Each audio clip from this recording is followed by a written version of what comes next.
Hey, so miss all of you very much. Hard to believe we might have this whole book read and it'll all be done through the computer, but it is what it is. Outsiders, Chapter 2, page 19. Miss all of you. I hope everyone's doing well. I hope everyone's family is doing well. And I hope you can find something else to do besides play video games all day. Anyway, Chapter 2. Dally was waiting for Johnny and me under the streetlight at the corner of Pickett and Sutton, and since we got there early, we had time to go over to the drugstore in the shopping center and goof around. We bought Cokes and blew the straws at the waitress and walked around eyeing things that were lying out in the open until the manager got wise to us and suggested that we leave. He was too late, though. Dally walked out with 2 packages of Kools under his jackets. Kools is a brand, I don't know if they still have them, a brand of cigarettes. Then we went across the street and down Sutton a little, and to the Dingo. There are lots of drive-ins in town. The Socias go to the Way Out and to Rusty's, and the Greasers go to the Dingo and to Jay's. The Dingo is a pretty rough hangout. There's always a fight going on there, and once a girl got shot. We walked around talking to all the greasers and hoods we knew, leaning on car windows or hopping into the back seats and getting in on who was running away, who was in jail, who was going with who, and who could whip who, and who stole what, and when and why. We knew about everybody there. There was a pretty good fight while we were there between a big 23-year-old greaser and a Mexican hitchhiker. We left when the switchblades came out because the cops would be coming soon and nobody in his right mind wants to be around when the fuzz show. One thing, drive-in, imagine it's something like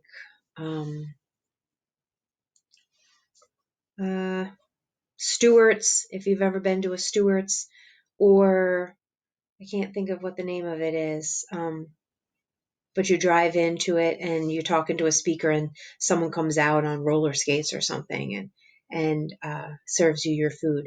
But that's what it is. It's a drive-in. So you stay in your car and they hang like a tray off your window and you can eat, but it's also a very social occasion too. So there wouldn't really be an inside to it. It's just everyone just parks their car. We crossed Sutton and cut across behind Spencer's Special, the discount house, and chased 2 junior high kids across a field for a few minutes. Then it was dark enough to sneak in over the back fence of the nightly double drive-in movie. It was the biggest in town and showed 2 movies every night, and on weekends, 4. You could say you were going to the nightly double, and you could have time to go all over town. We had the money to get in. It only costs a quarter if you're not in a car. But Dally hated to do things the legal way. He liked to show that he didn't care whether there was a law or not. He went around trying to break laws. We went to the row of seats in front of the concession stand to sit down. Nobody else was there except for 2 girls who were sitting down front. Dally eyed them coolly and then walked down the aisle and sat right behind them. I had a sick feeling that Dally was up to his usual tricks, and I was right. He started talking, loud enough for the 2 girls to hear. He started out bad, and then he got worse. Dallas could talk awful dirty if he wanted to, and I guess he wanted to then. I felt my ears get hot. Two-Bit or Steve or even Soda would have gone right along with him, just to see if they could embarrass the girls. But those kind of kicks just don't appeal to me. I sat there, struck dumb, and Johnny left hastily to go get a Coke. I wouldn't have felt so embarrassed if they had been greasy girls. I might even have helped old Dallas. But those two girls weren't our kind. They were tough-looking girls, dressed sharp and really good-looking. They looked about 16 or 17. One had short dark hair and the other had long red hair. The redhead was getting mad or scared. She sat up straight and she was chewing hard on her gum, and the other one pretended not to hear Dally. Dally was getting impatient. He put his feet up on the back of the redhead's chair, winked at me, and beat his own record for saying something dirty. She turned around and gave him a cool stare. "Take your feet off my chair and shut your trap." Boy, she was good looking. I'd seen her before. She was a cheerleader at our school. I always thought she was stuck up. Dally merely looked at her, kept his feet where they were. "Yeah? Who's going to make me?" The other one turned around and watched us. "That's the greaser that jockeys for the Slash J sometimes," she said, as if we couldn't hear her. I had heard the same tone a million times. Greaser, greaser, greaser. Oh, yeah, I had heard that tone before too many times. What are they doing at a drive-in without a car? I thought, and Dallas said, "I know you two. I've seen you around rodeos." "It's a shame you can't ride a bull half as good as you can talk it," the redhead said coolly, and turned back around. Didn't bother Dally in the least. "You two barrel race, huh?" "You better leave us alone," the redhead said in a biting voice, "or I'll call the cops." "Oh, my, no." Dally looked bored. "You got me scared to death. You ought to see my record sometime, baby." He grinned slyly. "Guess what I've been in for?" "Please leave us alone," she said.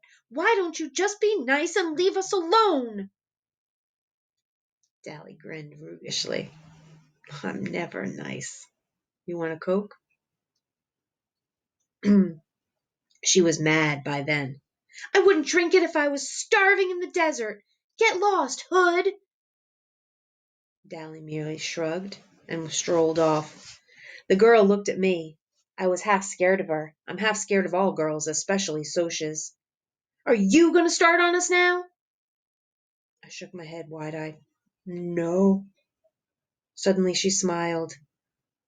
She was pretty. "You don't look the type. What's your name?" I wish she hadn't asked me that. I hate to tell people my name for the first time. "Ponyboy Curtis." Then I waited for, "You're kidding," or "That's your real name?" Or one of the other remarks I usually get for, "Ponyboy's my real name, and personally I like it." The redhead just smiled. "That's an original and lovely name." "My dad was an original person," I said. "I got a brother named Soda Pop, and it says so on his birth certificate." "My name's Sherry, but I'm called Cherry because of my hair. Cherry Valance." "I know. You're a cheerleader. We go to the same school." "You don't look old enough to be in high school," the dark-haired girl said. "I'm not. I got put up a year in grade school." Cherry was looking at me. "What's a nice, smart kid like you running around with trash like that?" I felt myself stiffen. "I'm a grease. Same as Dally. He's my buddy." "I'm sorry, Ponyboy." Then she said briskly, "Your brother, Soda Pop, does he work at a gasoline station? A DX, I think." "Yeah." "Man, your brother is one doll. I may have guessed you were brothers. You look alike." I grinned with pride. I don't think I look one bit like Soda, but it's not every day I hear Soshas telling me that they think my brother is a doll. "Didn't he used to ride in rodeos? Sad old bronc?" "Yeah, Dad made him quit after he tore a ligament, though. We still hang around rodeos a lot. I seen you two barrel race. You're good." "Thanks." Cherry said, and the other girl, who was named Marcia, said, "How come we don't see your brother at school? He's not any older than 16 or 17, is he?" I winced and sighed.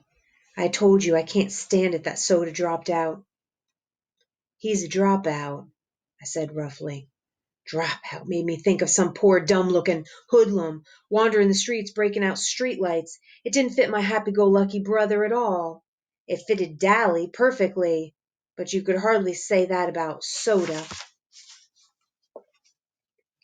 Johnny came back then and sat down beside me. He looked around for Dally and then managed a shy hi to the two girls and tried to watch the movie. He was nervous, though. Johnny was always nervous around strangers. Cherry looked at him, sizing him up as she had me. Then she smiled softly, and I knew she had sized him up right. Dally came striding back with an armful of Cokes.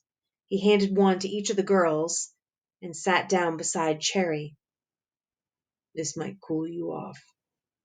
She gave him an incredulous look, and then she threw her Coke in his face.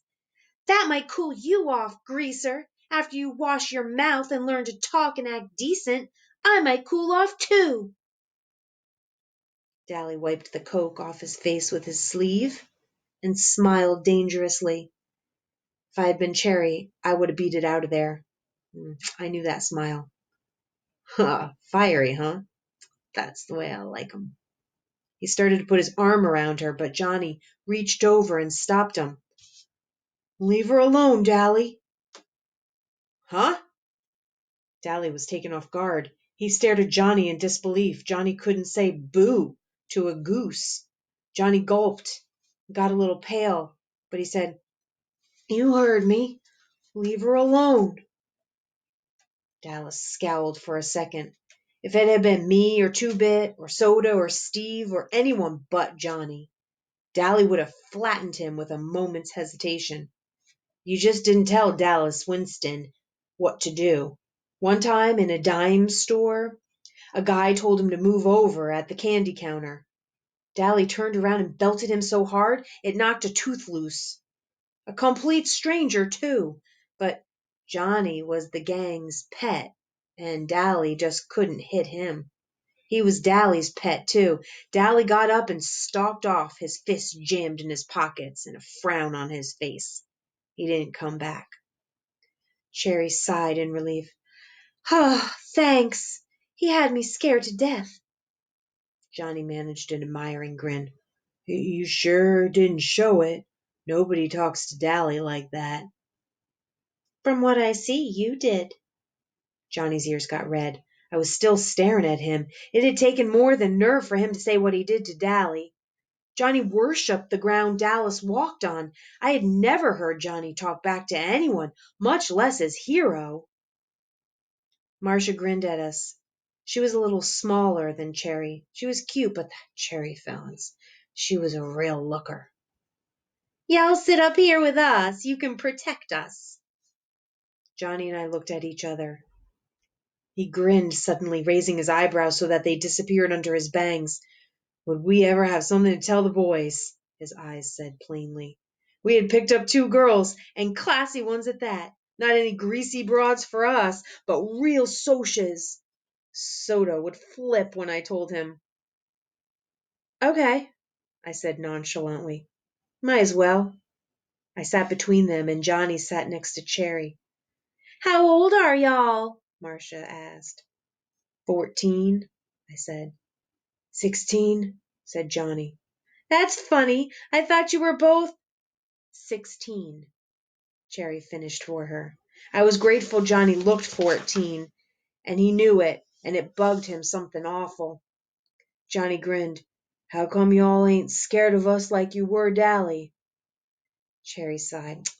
"You two are too sweet to scare anyone. First of all, you didn't join in Dallas's dirty talk, and you made him leave us alone. And when we asked you to sit up here with us, you didn't act like it was an invitation to make out for the night. Besides that, I've heard about Dallas Winston, and he looked as hard as nails and twice as tough. And you two don't look mean. Sure, we're young and innocent. No, Cherry said slowly. Not innocent. You've seen too much to be innocent. Just not dirty. Dally's okay, Johnny said defensively, and I nodded. You take up for your buddies, no matter what they do. When you're a gang, you stick up for the members. If you don't stick up for them, stick together, make like brothers, it isn't a gang anymore. It's a pack. A snarling, distrustful, bickering pack, like the Socias and their social clubs, or the street gangs in New York, or the wolves in the timber. He's tough, but he's a cool old guy. He'd leave you alone if he knew you, I said. And that was true. When Steve's cousin from Kansas came down, Dally was decent to her, and he watched his swearing. We all did around nice girls who were the cousinly type. I don't know how to explain it. We try to be nice to the girls we see once in a while, like cousins or the girls in class, but we still watch a nice girl go by on the street corner and say all kinds of lousy stuff about her. Don't ask me why. I don't know why. Well, Marcia said with finality, I'm glad he doesn't know us. I kind of admire him, Cherry said softly, so only I heard, and then we settled down to watch the movie. Oh, yeah, we found out why they were without a car. They'd come with their boyfriends, but walked out on them when they found out the boys had brought some booze along. The boys had gotten angry and left. I don't care if they did, Cherry sounded annoyed. It's not my idea of a good time to sit in a drive-in and watch people get drunk. You could tell by the way she said it that her idea of a good time was probably high class and probably expensive. They decided to stay and see the movie anyway. It was one of those beach party movies with no plot and no acting but a lot of girls in bikinis and some swinging songs. So it was all right. We were all four sitting there in silence when suddenly a strong hand came down on Johnny's shoulder and another on mine, and a deep voice said, Okay, greasers, you've had it. I almost jumped out of my skin. It was like having somebody leap from behind a door and yell, Boo! At you. I looked fearfully over my shoulder, and then I saw Two-Bit, grinning like a Chessy cat. Glory, Two-Bit! Scare us to death! He was good at voice imitations, and had sounded for all the world like a snarling Soch. Then I looked at Johnny. His eyes were shut, and he was as white as a ghost. His breath was coming in smothered gasps. Two-Bit knew better than to scare Johnny like that. I guess he'd forgotten. He's kind of a scatterbrained. Johnny opened his eyes and said weakly, Hey, Two-Bit. Two-Bit messed up his hair. Sorry, kid. I forgot. He climbed over the chair and plopped down beside Marcia. Who's this? Your great aunts? Great grandmothers twice removed, Cherry said smoothly. I couldn't tell if Two-Bit was drunk or not. It's kind of hard to tell with him. He acts boozed up sometimes even when he's sober. He cocked one eyebrow up and the other down, which he always does when something puzzles him or bothers him or when he's feel like something smart. Shoot, you're 96 if you're a day. I'm a night, Marcia said brightly. Two-Bit stared at her admiringly. Brother, you're a sharp one. Where'd you two ever get picked up by a couple of greasy hoods like Pony and Johnny? We really picked them up, Marcia said. We're really Arabian slave traders, and we're thinking about shanghaiing them. They're worth 10 camels apiece at least. 5, Two-Bit disagreed. They don't talk Arabian, I don't think. Say something in Arabian, Johnny Cake. Oh, cut it out, Johnny broke in. Dally was bothering them, and when he left, they wanted us to sit in there to protect them. Against wisecracking greasers like you, probably. Two-Bit grinned, because Johnny didn't usually get sassy like that. We thought we were doing good if we could get him to talk at all. Incidentally, we don't mind being called greaser by another greaser. It's kind of playful then. Hey, where is old Dally anyway? He went hunting some action.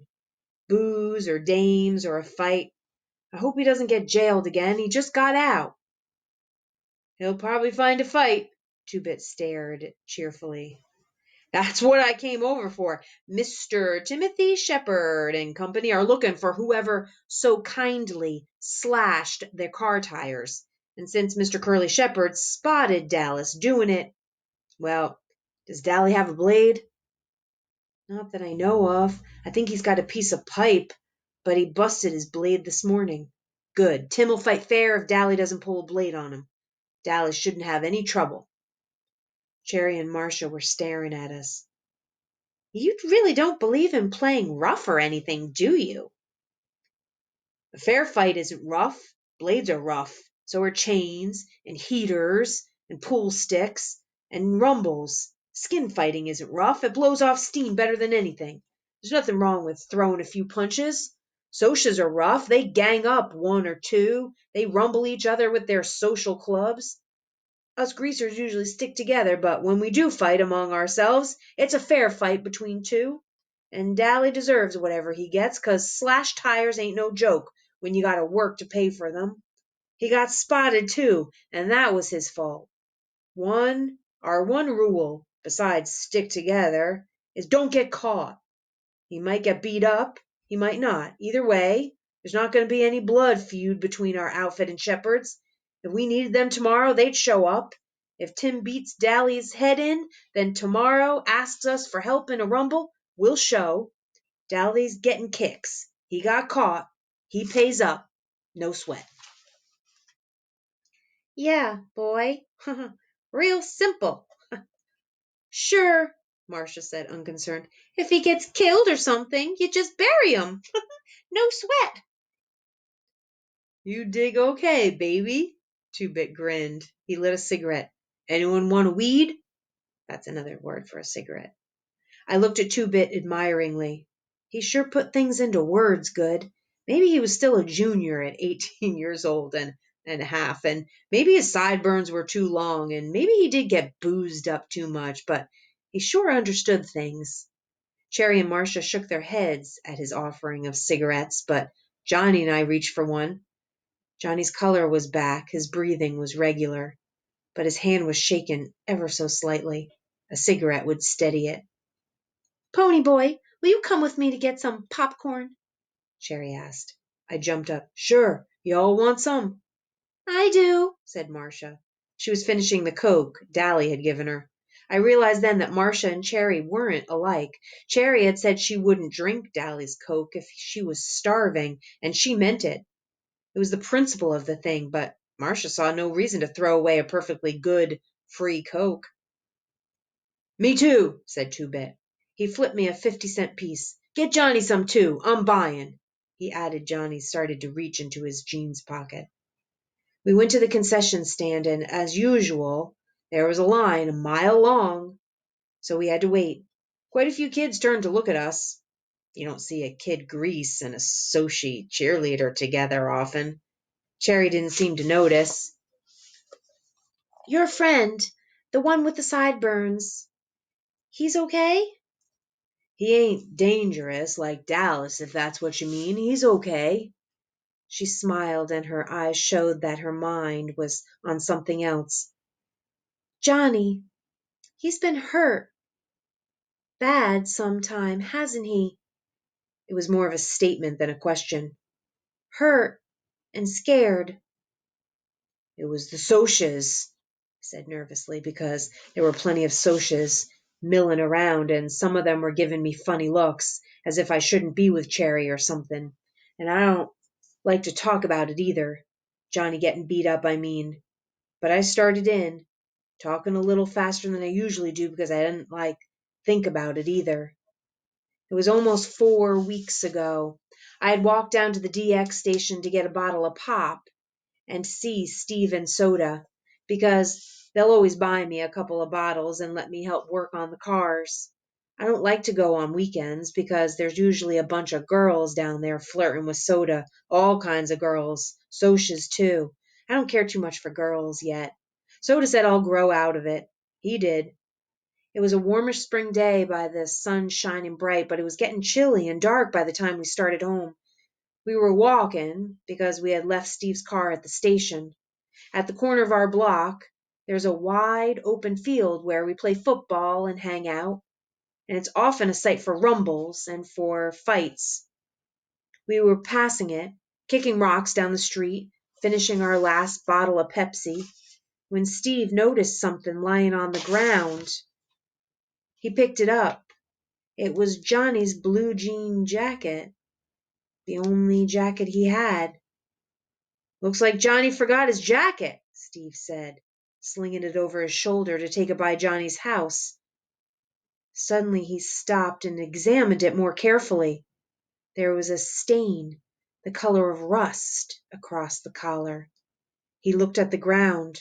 There were some more stains on the grass. He looked up and across the field with a stricken expression in his face. I think we all heard the low moan and saw the dark, motionless hump on the other side of the lot at the same time. Soda reached him first. Johnny was laying face down on the ground. Soda turned him over gently and I nearly got sick. Someone had beaten him badly. We were used to seeing Johnny banged up. His father clobbered him around a lot. And although it made us madder than heck, we couldn't do anything about it. But those beatings had been nothing like this. Johnny's face was cut up and bruised and swollen, and there was a wide gash from his temple to his cheekbone. He would carry that scar all his life.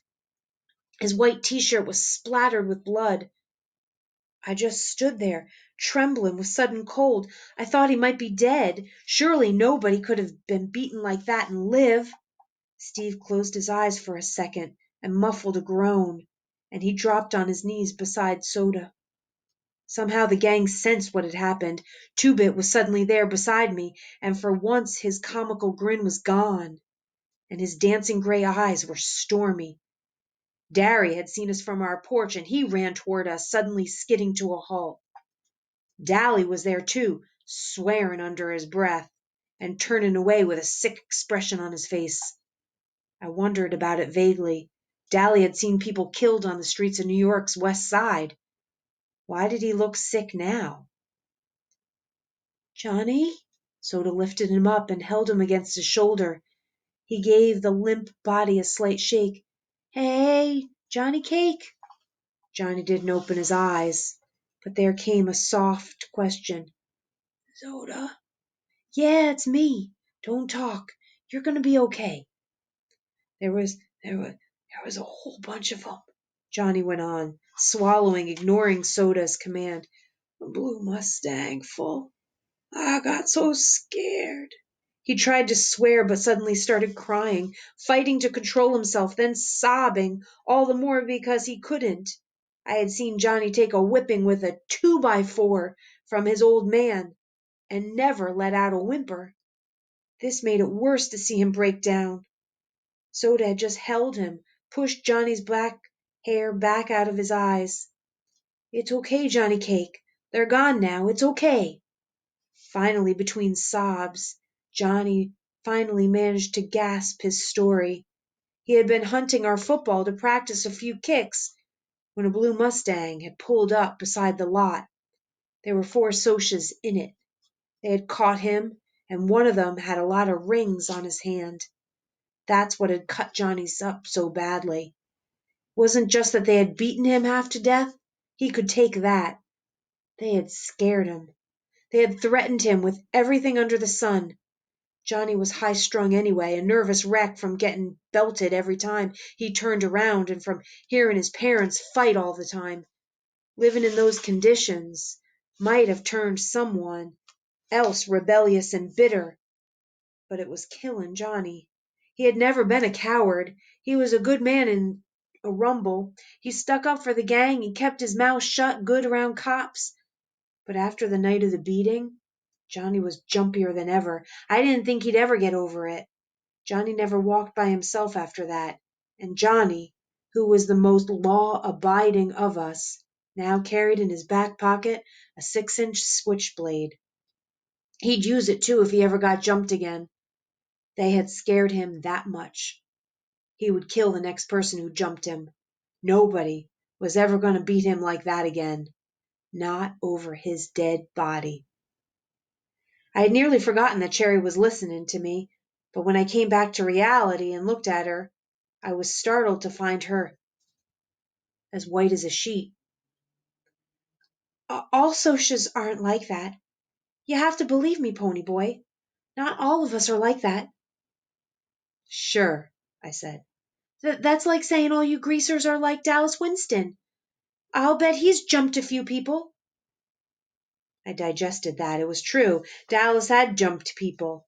He had told us stories about muggings in New York that made the hair on the back of my neck stand up, but not all of us were that bad. Cherry no longer looked sick, only sad. I'll bet you think the Socs have it made. The rich kids. The West Side Socs. I'll tell you something, Pony Boy, and it may come as a surprise. We have troubles you've never even heard of. You want to know something? She looked at me straight in the eye. Things are rough all over. I believe you. We better get back out there with the popcorn, or Two-Bit'll think I ran off with his money. We went back, watched the movie through again. Marcia and Two-Bit were hitting it off fine. Both had the same scatterbrained sense of humor, but Cherry and Johnny and I just sat there, looking at the movie and not talking. I quit worrying about everything, and I thought about how nice it was to sit with a girl without having to listen to her swear or beat her off with a club. I knew Johnny liked that too. He didn't talk to girls much. Once, while Dallas was in reform school, Sylvia had started hanging on to Johnny and sweet-talking him, and Steve got a hold of her and told her if she tried any of her tricks with Johnny, he'd personally beat the tar out of her. Then he gave Johnny a lecture on girls and how a sneaking little broad like Sylvia would get him into a lot of trouble. As a result, Johnny never spoke to girls much, but whether that was because he was scared of Steve or because he was shy, I couldn't really tell. I got the same lecture from Two-Bit after we picked up a couple of girls downtown one day. I thought it was funny because girls are one subject even Derry thinks I use my head about. And it really had been funny because Two-Bit was half crocked when he gave me the lecture. He told me some stories about made me want to crawl under the floor or something. But he had been there talking about girls like Sylvia and the girls he and Dally and the rest of them picked up at drive-ins in downtown. He never said anything about Soci girls. So I figured it was all right to be sitting there with them. Even if they did have their own troubles, I really couldn't see what Socs would have to sweat about. Good grades, good cars, good girls, Madras and Mustangs and Corvairs. Man, I thought, if I had worries like that, I'd consider myself lucky. I know better now.